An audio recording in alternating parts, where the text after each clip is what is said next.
Cohen has made many statements to the House, as I understand it, and the Senate. He put out a statement talking about a project which was essentially, I guess, more or less of an option that we were looking at in Moscow. Everybody knew about it. It was written about in newspapers.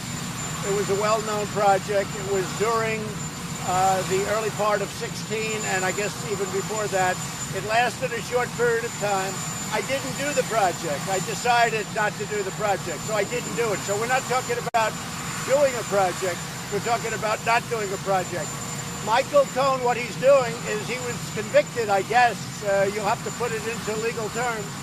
But he was convicted with a fairly long-term sentence on things totally unrelated to the Trump organization, having to do with mortgages and having to do with cheating the IRS, perhaps, a lot of different things. I don't know exactly, but he was convicted of various things unrelated to us.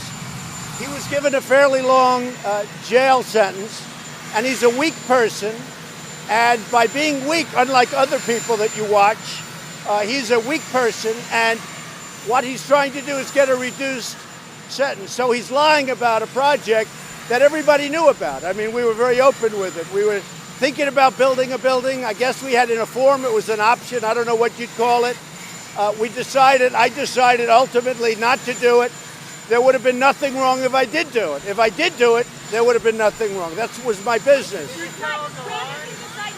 So he's lying very simply to get a reduced sentence, okay? I don't know when I decided, but somewhere during the period of time, I was never very enthused. Somewhere during the period, because I was running for president. My focus was running for president. But when I run for president, that doesn't mean I'm not allowed to do business. I was doing a lot of different things when I was running. After I won, obviously, I don't do business from January 20th, but more importantly, which is a following year. But I ran a business. In fact, I often joke about the fact that I was the only person that campaigned and simultaneously ran a business. But that was a project that we didn't do. I didn't do. That was a project that wasn't done for a lot of reasons. Number one is that I was really, not that I had to do it, but I was focused on running for president. I wanted that to be my primary focus, not running or building a building.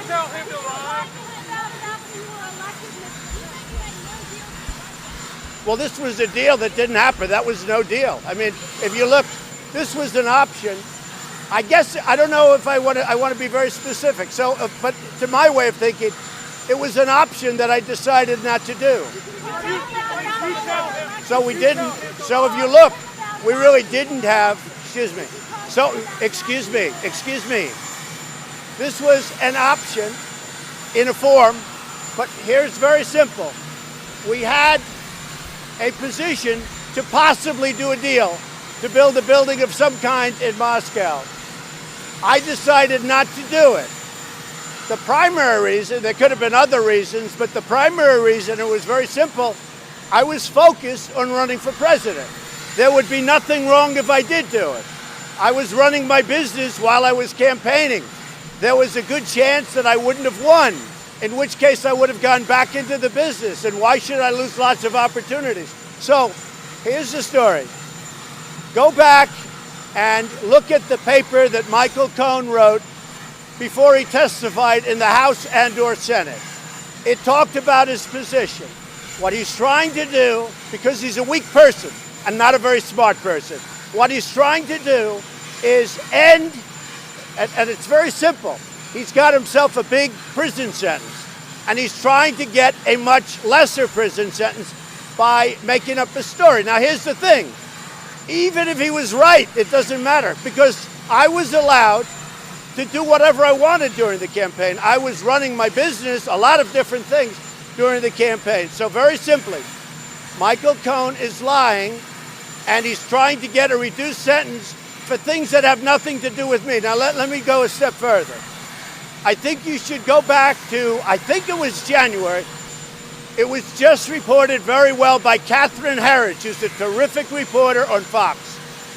She talks about a letter that he signed. I don't even remember it. And it